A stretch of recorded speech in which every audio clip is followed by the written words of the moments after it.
Hello all, welcome once again. A day in my life. Right then, somebody asked me today, well, what is your life about?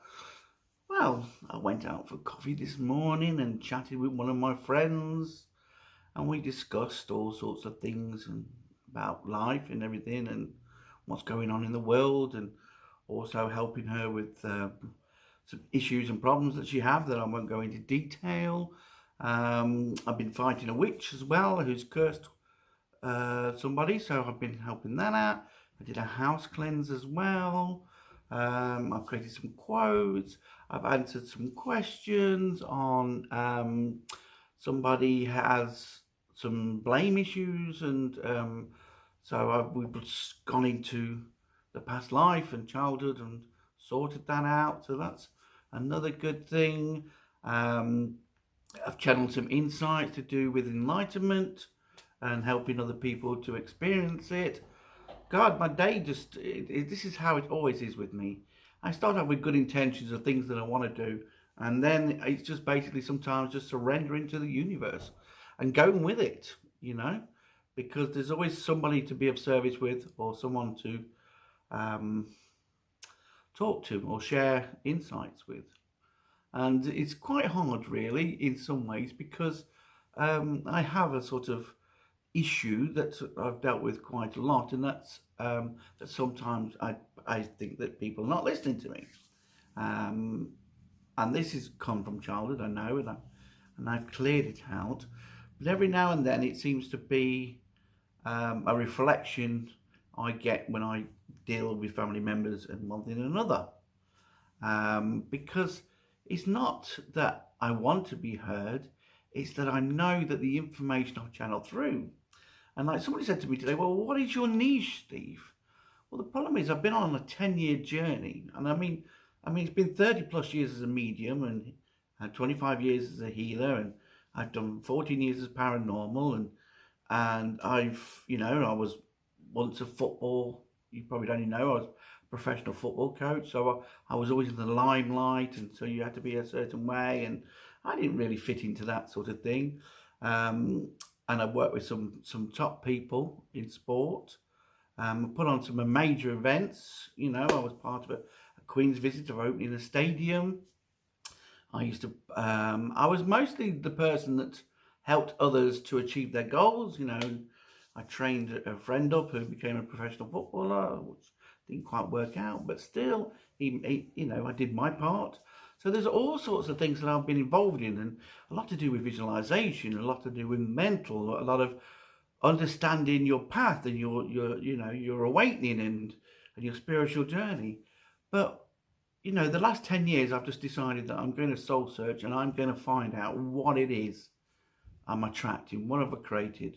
I've always been a sort of person that's how the universe works. I always knew that somebody had 5% of information. I was always got that information really from a young age, that listen to everybody, because there's always a message from every situation. And that has helped me, because when I went on this 10-year journey, I was walking down the beach, and each day I was asking a question about my life and about my journey and about things that happened to me, and I started getting answers, and then I started channeling, and I started I was an avid reader of books until my eyesight went a little bit pear-shaped, but I'd liked audio better. And I remember, lucky enough, I went on eBay and I got sort of like, I think it was like 100 and something ebooks, audio ebooks. So they were brilliant for my walking down the beach. And they weren't all famous people as well, but what I worked out was that they all had the source information. And that's why now I don't read as many books, because 3/4 of the book is just and buts and is their own interpretation, which is, I'm not saying it's wrong, but there's the gems of the source that you can get is not always in all of the book. And so you have to plow through it, and it used to take me ages. That's why I suppose audios trigger me better, because I've always been that sort of way of sharing and listening and all that sort of information. So maybe that's why that's my way of That's why I do audios myself. Even though I can't see the screen when I'm doing it, so I don't even know if I'm looking at the right person or whatever, but it is quite funny because I get a lot of comments and I do research a lot of stuff, only because I'm guided to. And then it's quite a strange world that I live in, because I give a lot of information out, and some people will say, "Oh, you think you know it all." It's not a case of that. It's a case that through the years of learning, through the years of experience, through working with spirit so much, when they talk to me in a certain way, or sometimes they talk through me, it's a matter of fact, the way they talk. I'm not saying it's right or wrong, because I still have to interpret some of the information or see the big connections. But the amount of times I've told people something and then it came to light further down the line. If I had £1, I'd be a millionaire, and hopefully I will be soon, so that I can use to set up my peace sanctuary. But it's just a case of, and even like people that have gone against me and fought me and everything like that, I always know that you give enough rope, they will hang themselves. They will show who they truly are. But for that time, it's not nice that people might say things that are hurtful and say that you're a type of person when you're not. And mud sticks. And I found that a few times in my life where, I was honest. I tried to tell people, and it made me a little bit afterwards not wanting to tell the truth, because I still got hammered for it. And then it would come to light that what I said was true, and that they were the evil ones, and they were the horrible ones, and they'd done nasty things, and blah, blah, blah. And then all of a sudden, everybody want to be my friend again, sort of thing. And I was just like, no. And so I have got like an injustice warrior part of me. But the problem I see is that I see bigger pictures on scenarios and situations. And that's the hardest part. So I can see the end result. So when people do things or say things that are in a position of power, or they're lying, it really winds me up. And I get quite a lot of that on the TV, so I don't watch TV anymore, and I don't watch media anymore, because I hate liars. And it's maybe because I don't want to be a liar myself, but I just can't stand it when people lie to me. It's really, and I've checked where it's come from and everything, so I do understand it. But these people have got the chance to change the world and help people. And so when they come out with bullshit stories and wannabes and lie all the time, which a lot of the world does anyway, because we're all trying to fit into a world that has to be a certain way, has to look a certain way, has to act a certain way, and it's not about that, because we all play our part in our own ways. People may laugh. I'm like well overweight and this, that, and the other, but I wasn't always like that. So I think people forget that. I was a top footballer. I was very fit at times. I've lost weight 6, 7 times. I've got down to my ideal weight, and then something occurred and it put it on. And it wasn't until I realized then that my fear of being overweight was the programming. And it was that programming that was making me, even when I got down to perfect weight, perfect looks, and I used to have the face mask on and everything like that. But then I would start to attract people that were false, and I didn't like that. I love the personality of a person. I love the fun of a person. I love the beauty of a person. I love the next door neighbor type for a girlfriend, me sort of thing. So I was never into all of that. And so it's so hard at times when you see a world that's just, making themselves into plastic, really. And I can understand that some people say, well, they thought they had some deformity, but it changes the whole, I think, like certain facial features makes the person, well, it is for me, it makes it more interesting. Do you know what I mean? Like the personality, it makes it more interesting, it makes the person more alive to me. And I can see the beauty inside all. And so that's why for many years when I was younger, I'd spent my life trying to save people, especially those ones that have been really hurt, because I'd been really hurt as a child as well. So I was really trying to save myself. But you can name it, any nutter, anybody that had a major issue, they were attracted to me. And I do apologise to some girlfriends because not all the girlfriends were like that. But still, it was a case, you know what I mean? I've had suicide girlfriends, I've had narcissist girlfriends, I've had all sorts of crazy situations. And then that's why I went on my 10-year journey to find out. Now, so when you go back to the niche, my niche is that I have really soul searched. I've created healings. I've created all these. I've been on this journey. I even lived with drug dealers at one time because I got stuck in a situation, you know. What a journey. But it's obviously for a reason, you know. I went into coaching, which is teaching people and helping to, you know, I could take somebody who'd never kicked a ball before and made him into a professional. I had that ability. I was quite good at, you know, taking people to their bare essence and then building them back up again, which is a little bit what I do now in a lot of sense when I'm helping people to find peace in their lives. But so everybody keeps saying to me on YouTube, you've got to find a niche, Steve, but I've dabbled in that many things and done that many things that how can I find a niche, you know? I talk about enlightenment and then I have these hordes of people going, Ford, you know, you think you're enlightened, you think you're something special, you think you're this, that, and the other. And I'm like, no, I've experienced it. All through my life, I had magic moments where and was awakened to this world of beauty and everything. And it's so funny because when I meet somebody, I don't judge people. I try and meet them on a soul-to-soul level so that I don't have to get into all their situations and all them trying to prove that there's something and this, that, and the other, you know. And it's lovely when you meet another person who shares with a soul to soul, because there is no barriers, there's just you two enjoying a moment with you two, and whether it lasts 10 minutes, whether it lasts you know, years, it doesn't matter. And that makes it so much easier than when I meet some of my old friends, because I do journey a lot. I'm a little bit of a gypsy at heart, really, in the sense that I travel around a lot. And there's a lot of friends that I wish I could have seen more, but it just wasn't my journey, you know. But when I bump into again, it's like old times, old memories. I've had some great memories. I've had some great friends and great situations. And I do miss them all. But I know that they were all part of my journey that gave me such wonderful gifts in them being them. Just being them has been. So my day is so varied. But today has been a particular one.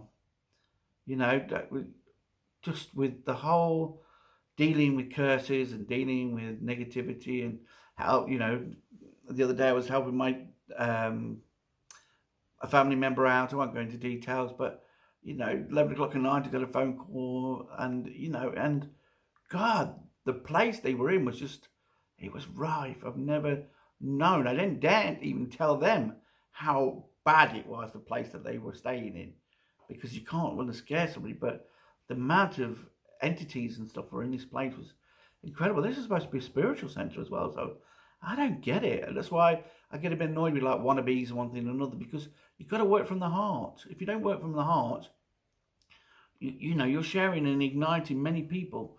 And so you've got to really want to be spiritual. It's not just a fad or a trend.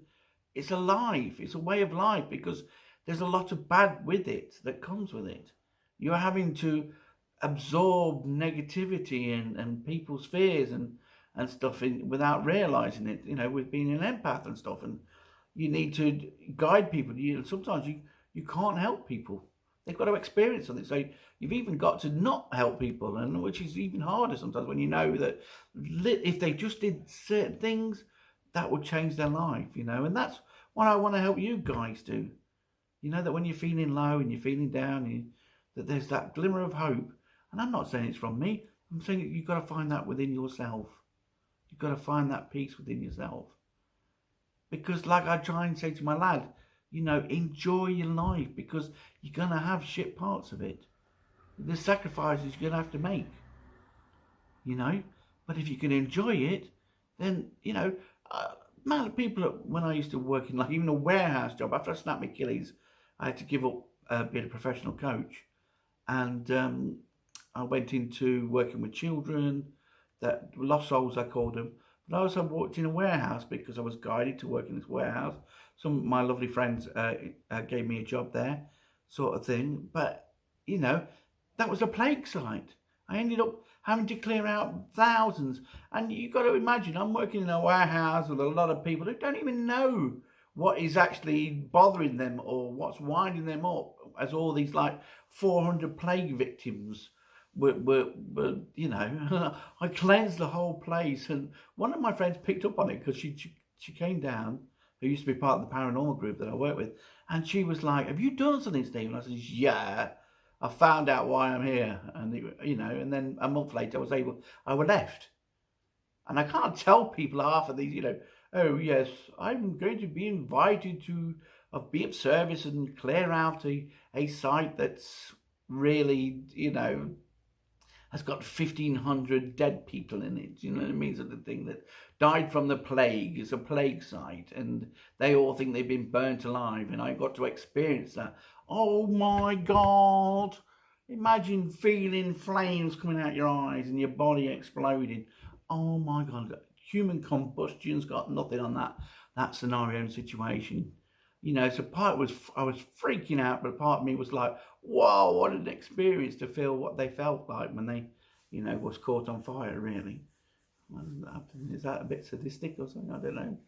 A bit weird, I suppose, but it's an experience, isn't it? You know, so such a wonderful experience, and in the end, I cottoned on what I needed to do, and I called my friends in because some of my friends are dead. That were a big part of my life, and they came along and helped, because what you got to do is you got to clear out the person's emotional sense to why they're attached to the place. And of course there was witches involved as well who'd taken some souls, so we had to clear out that. And there was also some people there who thought they'd even started the plague. You know, it's like, no. So you got to listen to the stories, and you got to help them look to the bigger picture. Then they can let go, then they can move on. So I ended up clearing out a lot of people. And my friend was like, "Oh my God, everybody's getting on. Everybody's being really nice. They've been overly nice. If we could have a world like that, if we could all come together and join and have oneness together, the world would be amazing." Seriously. And I know you've got to be sad at times, and you've got, because it's all part, and this is what they show me with enlightenment, is everything is part of the journey. I suppose you can call it the butterfly effect, but every single thing comes together and is part of the journey. So everything is important. The good, the bad, everything is good, important to bring that connection. That it's like the blossoming. I go back to it because it's the only sort of thing I can show. But if you imagine that you had a plant, and you water it and you nourish it and you love it and it grows, and then that moment it becomes everything. It blossoms and it shines, and for that brief moment or that time, that is what enlightenment is. That's all I can explain it. It's like all the good times and all the bad weather and everything, and the growing and the learning and the experience and the nastiness and everything and the traumas and learning your lessons, and then all of a sudden you just are one with yourself. And the universe is one with you and shows the love and support. And you see the beauty in all. And you just see how nature is so magical. And just everything is different. And everything flows so well. And, you know, it's weird. The lights change for you. And, oh my God, it's just a whole different world when you're in the true flow.